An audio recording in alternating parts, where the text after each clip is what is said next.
세상은 우리 믿는 사람들을 미워합니다. 많은 그리스도인들이 세상의 인정과 또 찬사를 받으려고 노력하지만 세상이 우리를 인정해주고 우리에게 찬사를 보낸다면 그 일은 대부분 하나님께서 기뻐하시는 일이 아닐 경우가 많다고 했습니다. 오히려 세상이 우리를 미워할 때 우리는 바른 길을 가고 있는 그러한 경우가 훨씬 더 많은 것입니다. 그런데 세상이 우리를 미워하는 이유는 우리의 믿는 바와 또 우리의 삶의 모습이 세상의 일들을 악하다고 증언하기 때문이다. 그렇게 말씀드렸습니다. 요한복음 7장에 보시면 예수님께서 말씀하십니다. 세상이 너희를 미워하지 아니하되 나를 미워하나니 이는 내가 세상의 일들을 악하다고 증언합니다. 예수님께서 가르치시는 그 가르침과 예수님의 삶의 모습은 세상이 얼마나 악한지를 드러내신다는 것입니다. 세상 사람들의 삶의 모습을 예수님의 가르침과 그의 삶에 비추어 보니까 그들이 얼마나 악한가 하는 것이 밝히 드러나게 된다는 것입니다.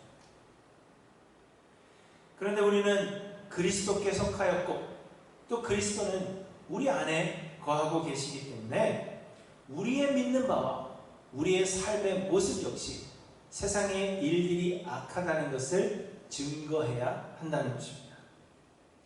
그래서 세상이 우리를 미워하지 않을 수 없는 것입니다. 하지만 세상은 자신들을 좋게 보이기 위해서 그것 때문에 우리를 미워한다 그렇게 말하지 않습니다. 대신 우리가 악하기 때문에 우리를 대적하는 것이라 그렇게 말하며 우리를 향하여 거짓 증거하기를 서슴지 않을 뿐만 아니라 우리의 죄악상을 밝혀내고자 끊임없이 노력할 것입니다. 그러므로 우리는 악을 행함으로 고난을 당하지 않도록 주의해야 하는 것입니다. 선을 행하면서 고난당하는 것은 하나님의 뜻이기도 하고 하나님께서 기뻐하시는 일이라 그렇게 말씀하시지만 우리가 악을 행함으로 고난당하는 것은 하나님께도 기쁨이 되지 못한다 하는 것을 우리는 반드시 기억해야 할 것입니다. 오늘 본문을 보시면 유대인들이 바울을 고발함으로 바울은 유다의 총독 벨릭스 앞에서 신문을 받게 됩니다. 그리고 유대인들은 변호사 더둘로를 통하여 다음과 같이 바울을 고발했습니다. 우리가 보니 이 사람은 전염병 같은 자, 천하에 흩어진 유대인을 다 소유하게 하는 자요 나사렛 이단의 우두머니라. 그가 또 성전을 더럽게 하려 함으로 우리가 잡았사오니 이렇게 바울을 고발하고 있습니다. 바울의 가르침과 바울의 삶의 그 모습이 우리의 악함을 드러내기 때문에 그래서 우리가 바울을 미워하고 바울을 고발하는 것입니다. 그렇게 이야기하는 것이 아니라 바울이 유대인들을 소욕케 하는, 소동케 하는 나사렛 이단의 우두머니로 그가 성전을 더럽게 하는 그런 악을 행했기 때문에 우리가 바울을 고발하는 것입니다. 이렇게 이야기했다는 것입니다. 그러자 벨릭스가 바울에게 자신을 변호할 기회를 주고 바울이 자신을 변호하는 말을 하는 것이 오늘 본문의 내용입니다. 그리고 그렇게 자신을 변호할 기회를 얻은 이 바울은 유대인들이 자신을 고발하는 그 내용을 하나하나 반박하고 있는 것을 우리가 보게 됩니다. 11절부터 보시면 당신이 아실 수 있는 바와 같이 내가 예루살렘에 예배하러 올라간 지 12틀밖에 안 되었고 그들은 내가 성전에서 누구와 변론하는 것이나 회당 또는 시중에서 무리를 소동케 하는 것을 보지 못하였습니다. 이제 나를 고발하는 모든 일에 대하여 그들이 능히 당신 앞에 내세울 것이 없나이다. 이렇게 이야기합니다. 유대인들은 바울이 천하에 흩어진 유대인들을 다 소유하게 하는, 소동케 하는 자라 그렇게 고발하였는데 바울은 누구를 만나지도 않았고 또한 소요를 일으킬 만한 그러한 시간도 없었으며 예루살렘에 열 이틀 동안 있는 동안 유대인들이 소요한 그러한 사건이 전혀 없었음을 이야기해주고 있는 것입니다. 또 14절에 말씀하십니다. 나는 그들이 이단이라 하는 도를 따라 조상의 하나님을 섬기고 율법과 선지자들의 글에 기록된 것을 다 믿으며 그들이 기다리는 바 하나님께 향한 소망을 나도 가졌으니 곧 의인과 악인의 부활이 있으리라 함이니라. 이것으로 말미암아 나도 하나님과 사람에 대하여 항상 양심에 꺼리낌이 없기를 힘쓰나이다. 이는 유대인들이 바울을 나사렛 이단의 우두머리라 그렇게 고발했습니다. 곧 유대인이 믿는 것과 바울이 믿고 있는 것, 그 도가 다른데 바울이 믿고 있는 도는 이단이다 그렇게 고발했다는 것입니다. 그러나 사실 바울이 믿는 바와 그가 열심을 내는 그 일들이 유대인들의 믿는 바와 전혀 다르지 않다는 것을, 바울이 믿는 바는 유대인들이 생각하는 그런 이단이 아니다라는 것을 변명하고 있는 것입니다. 또 17절부터 이야기합니다. 여러 해 만에 내가 내 민족을 구제할 것과 재물을 가지고 와서 드리는 중에 내가 결례를 행하였고 모임도 없고 소동도 없이 성전에 있는 것을 그들이 보았나이다. 이렇게 변명합니다. 바울은 천하에 든 흉년으로 인하여서 어려운 가운데 있을 이 예루살렘에 있는 유대 그리스도인들을 구제할 목적으로 여러 이방 지역에서 거둔 구제 헌금을 가지고 예루살렘에 왔다는 것입니다. 바울은 좋은 일을 하기 위해서, 유대인들을 구제하기 위해서 온 것이지 소동을 일으키기 위해서 온 것이 아니다. 그렇게 이야기하면서 그렇기 때문에 유대인들에게 고발당할 만한 어떠한 악을 행하지 않았다 하는 것을 이야기하고 있는 것입니다. 이처럼 유대인들이 바울을 고발하는 이유는 유대인들을 소욕해 하는 그러한 자로 바울을 고발하고 있지만 사실상 바울이 악을 행했기 때문에 고발당한 것이 아니라는 것을 변명하고 있는 것입니다. 그렇다면 여러분, 유대인들이 바울을 고발하는 진짜 이유는 어디에 있겠습니까? 바울은 이렇게 이야기합니다. 21절에 보시면 오직 내가 그들 가운데 서서 외치기를 내가 죽은 자의 부활에 대하여 오늘 너희 앞에 신문을 받는다고 한 소리만 있을 따름입니다. 이렇게 이야기합니다. 내가 죽은 자의 부활에 대하여 오늘 너희 앞에서 신문을 받는다 한 이 소리 때문에 내가 지금 여기에 서 있는 것이다. 그렇게 이야기하고 있는 것입니다.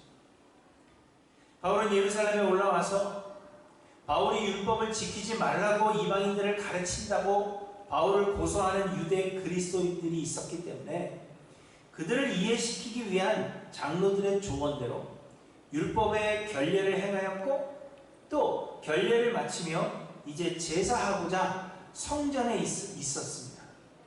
그런데 아시아에서 온 유대인들이 다른 유대인들을 충동하여서 바울을 성전에서 이끌어내고 그를 죽이고자 했던 것입니다. 그로 인해서 이 모든 소동이 일어났고 그로 인해서 바울을 고발하게 되었던 것입니다. 그런데 로마 군대의 천부장이 유대인들이 바울을 고발하는 이유가 무엇인가 그것을 알기 위해서 공회를 불러 모았는데 그때 바울은 그곳에 모인 사람들이 바리새인도 있고 사두개인도 있는 것을 보고는 이렇게 이야기합니다. 형제들아, 나는 바리새인이요 또 바리새인의 아들이라 죽은 자의 소망 곧 부활로 말미암아 내가 신문을 받노라 이렇게 말한 일이 있었습니다. 그리고 그 일로 인해서 바리새인들과 사두개인들 사이에 다툼이 생기게 되었다는 것을 우리가 이미 공부했습니다.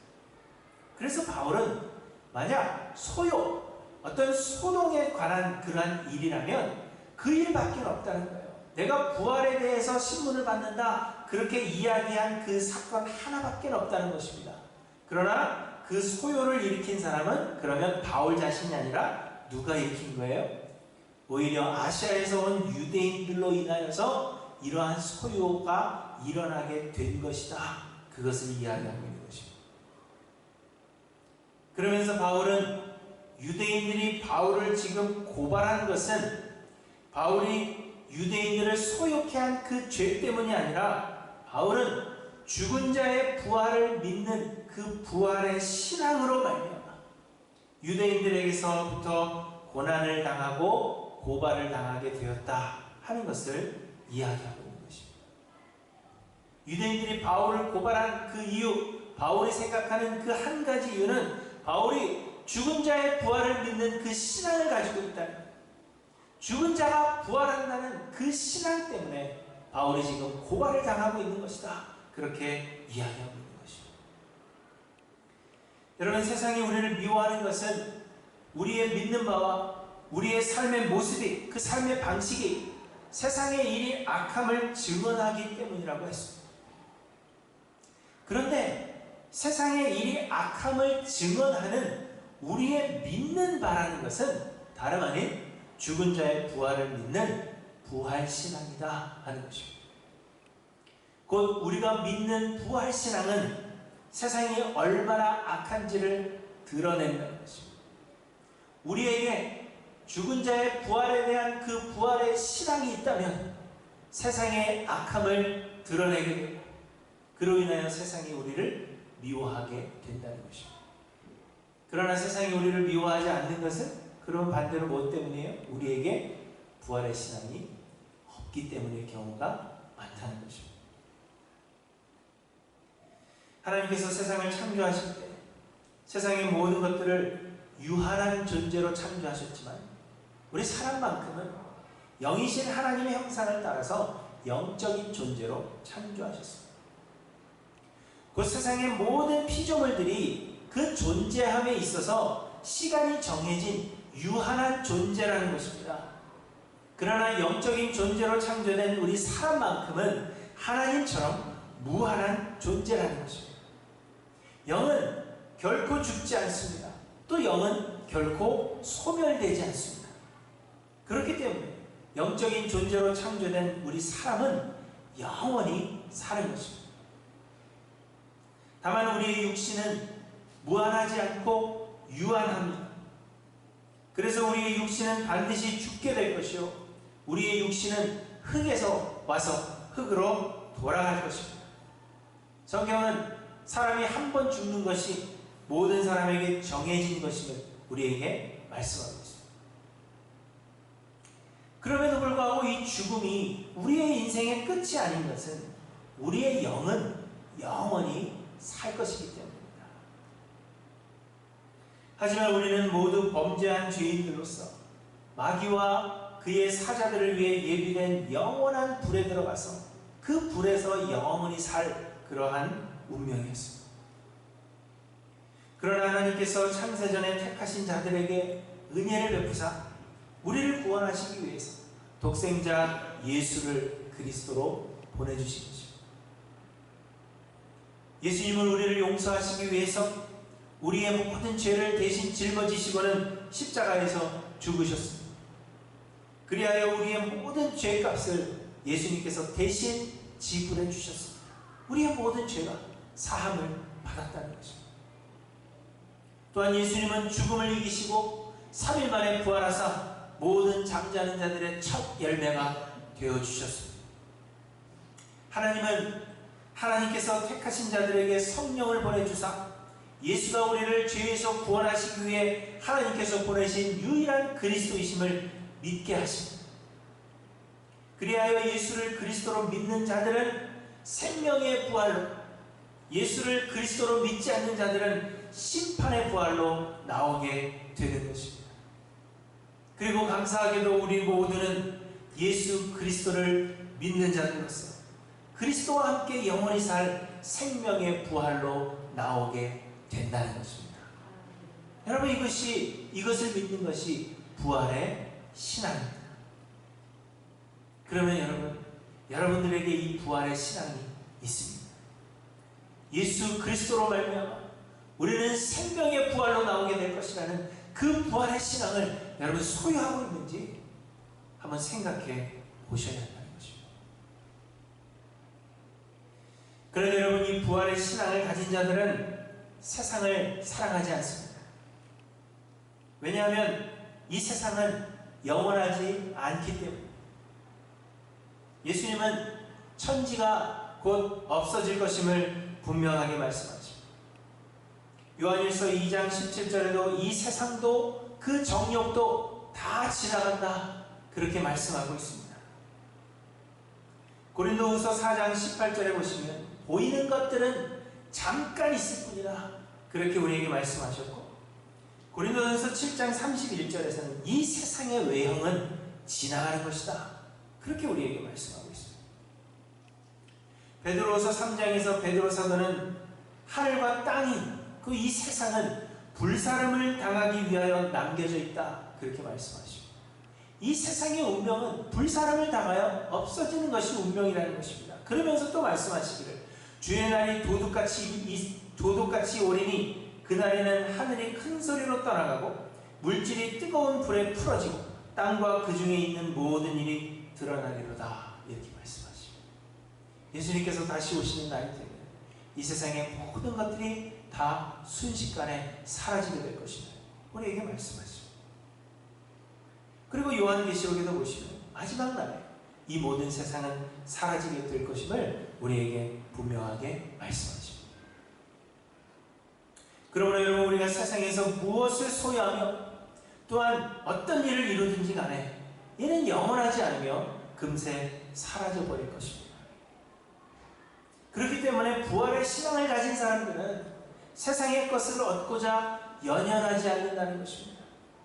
우리가 영원한 하나님의 나라에서 예수 그리스도와 영원히 살 것이기 때문에 쉽게 없어져 버릴 이 세상에서 우리가 무엇을 소유하고 어떤 좋은 것을 소유하고 그것은 중요하지 않다는 것입니다. 그렇기 때문에 부활의 신앙이 우리에게 있다면 우리는 이 세상을 사랑하지 않는 것입니다. 또한 부활의 신앙을 가진 자들이 세상을 사랑하지 않는 것은 이 세상의 그 어떤 것도 생명으로의 부활을 우리들에게 가져다 주지 않기 때문에, 유대인들은 율법을 지키는 선한 행위가 구원의 조건이 된다고 생각했고 세상의 불을 많이 축적하는 것이 구원의 증거다 그렇게 생각했습니다. 그래서 그들은 비록 외식하는 것이라 하더라도 하나님과 사람에게 좋게 보이고자 그렇게 노력했고 할 수 있는 대로 불을 축적하는 그러한 삶을 살고자 노력했던 것입니다.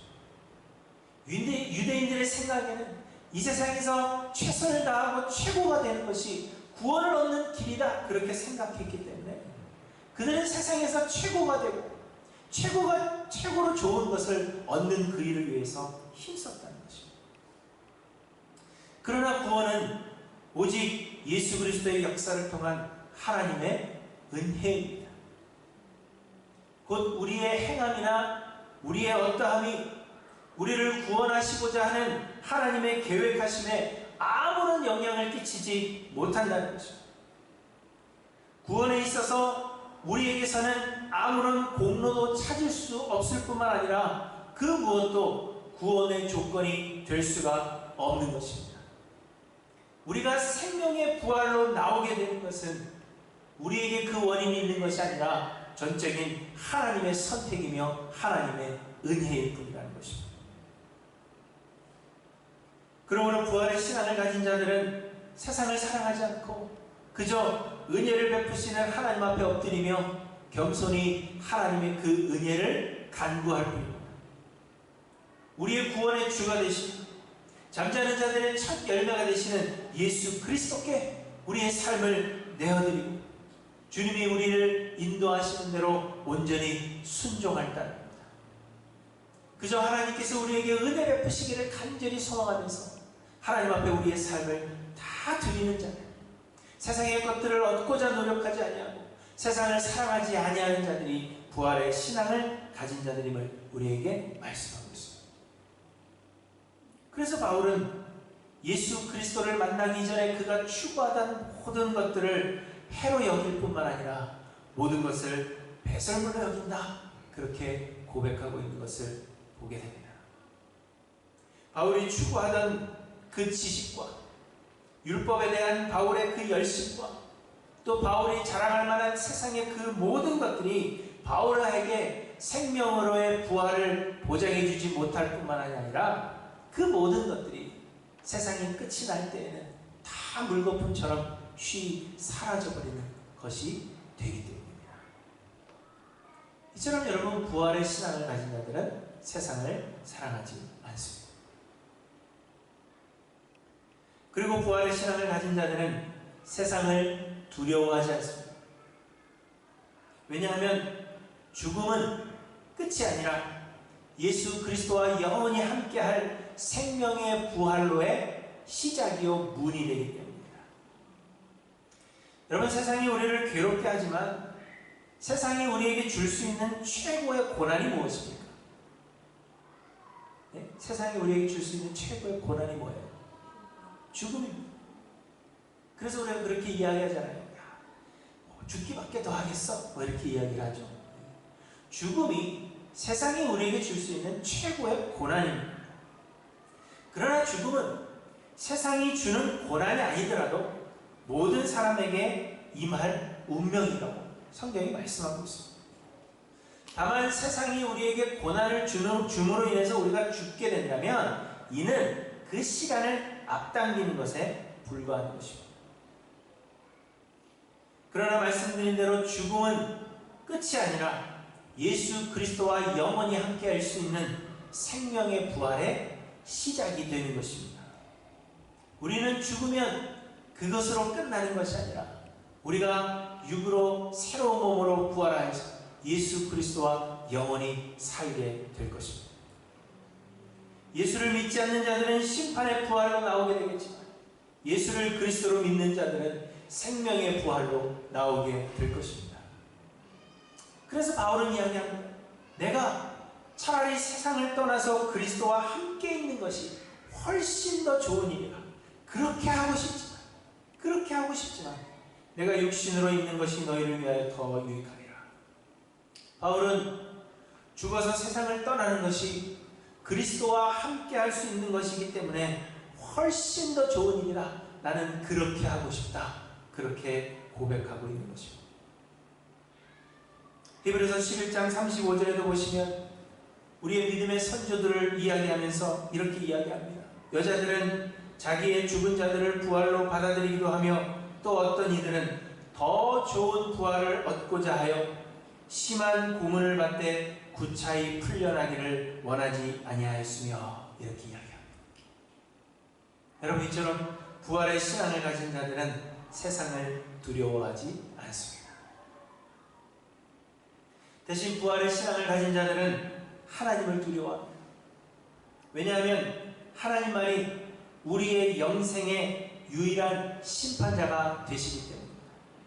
우리가 생명의 부활로 나오게 될 것인지 혹은 심판의 부활로 나오게 될 것인지 그것을 결정하시는 분이 하나님 한 분이시기 때문입니다. 그래서 부활의 신앙을 가진 자들은 하나님을 두려워합니다. 성경은 말합니다. 몸은 죽여도 영혼은 능히 죽이지 못하는 자들을 두려워하지 말고 오직 몸과 영혼을 능히 지옥에 멸할 수 있는 일을 두려워하라. 우리에게 말씀하십니다. 또한 부활의 신앙을 가진 자들이 세상을 두려워하지 않는 것은 이 세상은 잠깐이기 때문입니다. 때로 우리는 인생이 길다 그렇게 여기지만 물론 인생을 오래 사신 분들은 인생이 짧다 그렇게 여기실지 모르지만 저같이 아직 젊은 사람은 인생이 너무 깁니다. 빨리 은퇴하고 쉬고 싶은데 아직도 22년을 더 해야 은퇴를 하는 거죠. 얼마나 깁니까?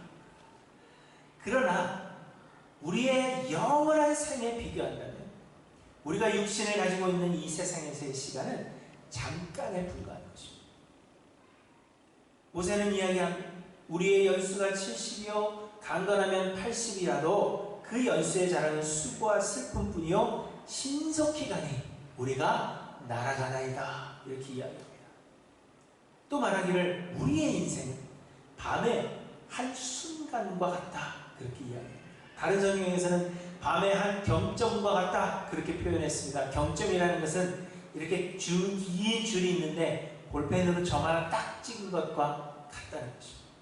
우리의 인생은 이렇게 짧은 것입니다. 순식간에 지나가는 것입니다. 그렇기 때문에 우리가 세상에서 고난을 당한다 하더라도 우리가 부활하여 누릴 영원한 그 생명의 시간과 비교한다면 이는 잠깐의 시간에 지나지 않는다는 것입니다. 로마서 8장 18절에 보시면 생각하건대 현재의 고난은 장차 우리에게 나타날 영광과 비교할 수 없도다. 이렇게 말씀하십니다.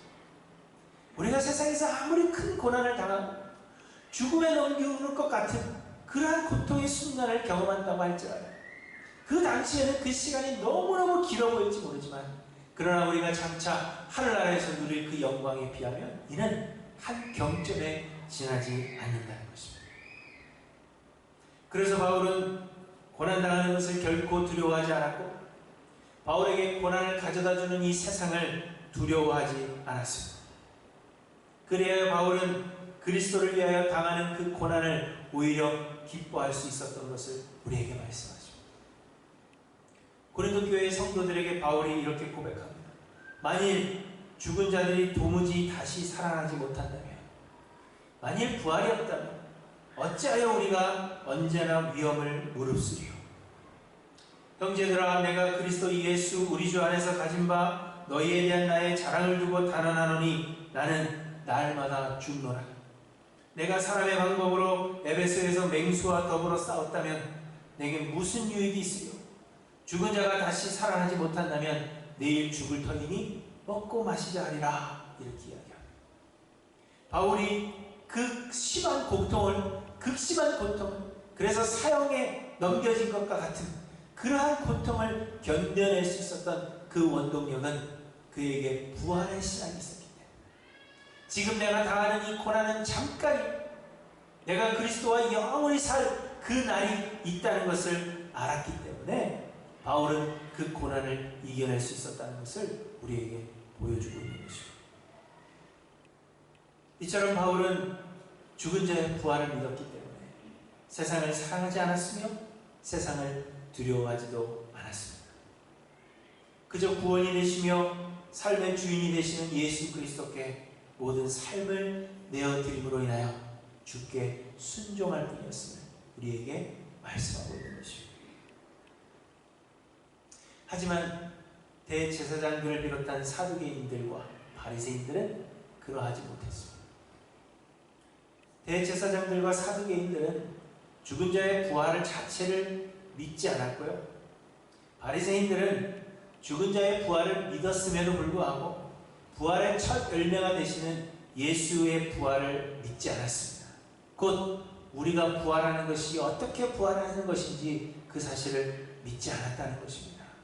예수 그리스도를 믿는 믿음으로 말미암아 하나님께서 우리를 부활케 하신 것임을 그들이 믿지 않았던 것입니다. 곧 머리로는 부활을 믿었을지는 모르지만 실상 그들에게는 부활의 신앙이 없었던 것입니다. 그래서 이들은 모두 세상을 사랑했습니다. 이들은 모두 세상에서 잘되고 세상 사람들에게 인정과 영광을 받으며 세상에서 부하게 사는 것을 그들의 인생의 최고의 목표로 살아갔던 것입니다. 그래서 세상에서의 부와 명예를 놓치지 않기 위해서 자신들이 그 누리고 있는 그 권력과 그 부와 그 좋은 것들을 놓치지 않기 위해서 세상의 권세 잡은 자들을 두려워하지 않을 수가 없었던 것입니다. 대제사장들과 사두개인들은 로마와 아주 깊이 결탁한 그러한 사람들이었고 바리새인들 역시도 자신들의 그 부와 명예와 그 권력을 지켜줄 수만 있다면 세상의 그 어떤 세력과도 손을 잡을 만한 그러한 준비가 되어 있던 사람들이 바로 이 바리새인들이었습니다. 그래서 대제사장 아나니아가 데리고 온 이 변호사 더들로는 바울을 고발하면서 총독에게 이렇게 이야기합니다. 벨릭스 각하여, 우리가 당신을 힘입어 태평을 누리고 또 이 민족이 당신의 선견으로 말미암아 여러 가지로 개선된 것을 우리가 어느 모양으로나 어느 곳에서나 크게 감사하나이다. 이렇게 이야기합니다. 세상의 주인은 하나님이시며 세상의 주관자도 하나님 한 분이십니다. 유대인들은 바리새인들이나 사두개인들이나 하늘의 하나님을 섬기는 그러한 사람들이며 하나님의 택함을 받은 백성이라 하는 자부심을 가지고 있던 그러한 사람들입니다. 그럼에도 불구하고 더들로는 오늘 뭐라고 이야기합니까? 총독 벨릭스를 힘입어 우리가 태평을 누리고 벨릭스의 그 선견으로 말미암아 우리의 삶이 개선되었습니다. 이렇게 아첨을 하고 있는 것입니다. 하나님이 우리의 삶을 평안하게 하시고 하나님께서 우리의 삶을 보호하시고 인도하신다, 그렇게 고백하고 있는 것이 아니라 벨릭스를 힘입어 태평을 누리고 벨릭스의 선견으로 말미암아 우리의 삶이 개선되었습니다, 이렇게 이야기하고 있다는 것입니다. 이는 유대인들이 하나님보다 세상을 더욱 사랑했을 뿐만 아니라 하나님이 아닌 세상을 두려워하고 있다는 분명한 증거가 되고 있는 것입니다. 이들에게는 부활의 신앙이 없었기 때문입니다. 그렇기 때문에 바울이 가지고 있는 그 부활의 신앙, 세상을 사랑하지 아니하고 세상을 두려워하지도 않는 그의 그 믿는 바와 그 삶의 모습이 그 유대인들이 볼 때는 자신들이 얼마나 악한 사람들인지, 자신들이 얼마나 세상을 사랑하고 얼마나 세상을 두려워하는 그러한 하나님 보시기에 악한 사람인지를 밝히 드러냈다는 것입니다.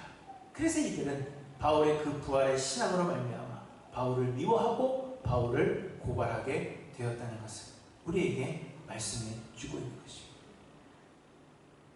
이처럼 부활의 신앙은 세상을 사랑하지 않으며 세상을 두려워하지 않습니다. 그래서 부활의 신앙은 세상이 얼마나 악하며 세상의 모든 일이 악하다는 것을 분명히 드러내게 되는 것입니다. 그래서 세상이 우리를 미워하게 되는 것입니다. 그렇다면 사랑하는 성도 여러분, 이제는 우리 스스로에게 질문해 보아요. 우리는 이 부활의 신앙을 가지고 있습니다. 우리는 예수 그리스도의 은혜로 말미암아 우리의 공로가 아니라 예수 그리스도의 은혜로 말미암아 생명의 부활로 나오게 될 것임을 여러분 확신하십니다. 그래서 우리는 세상을 사랑하지 않으며 세상을 두려워하지 않고 있습니다. 우리는 그리스도로 인하여 고난당하기를 기뻐하며 날마다 죽노라, 그렇게 고백할 수 있는지 돌아보셔야 합니다.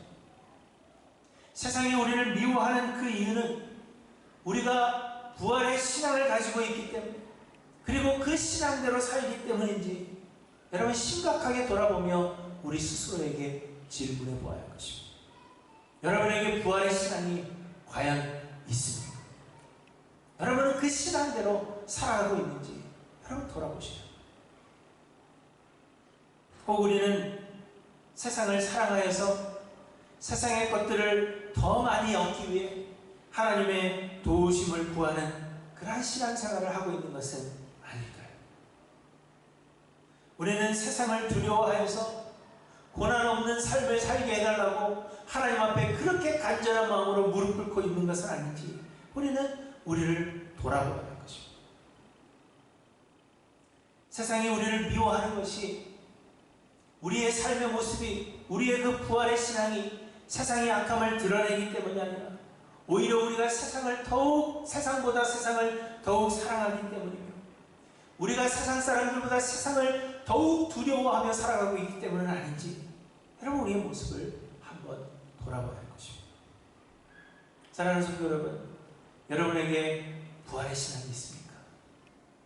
우리는 예수 그리스도로 말미암아 생명의 부활로 나오게 될 것이며 우리의 어떠함 때문이 아니라 우리를 온전히 사랑하시는 하나님의 그 은혜로 말미암아 우리는 생명의 부활로 나올 것이다 하는 그 신앙이 여러분에게 있습니까? 그러므로 사랑하는 성도 여러분, 이 부활의 신앙을 간구하시는 저 여러분들이 되시기를 바랍니다. 그래야 세상을 사랑하지 않고 세상을 두려워하지 않으므로 세상의 일이 악함을 증언하는 그러한 삶들이 모두 되시기를 간절히 소망합니다.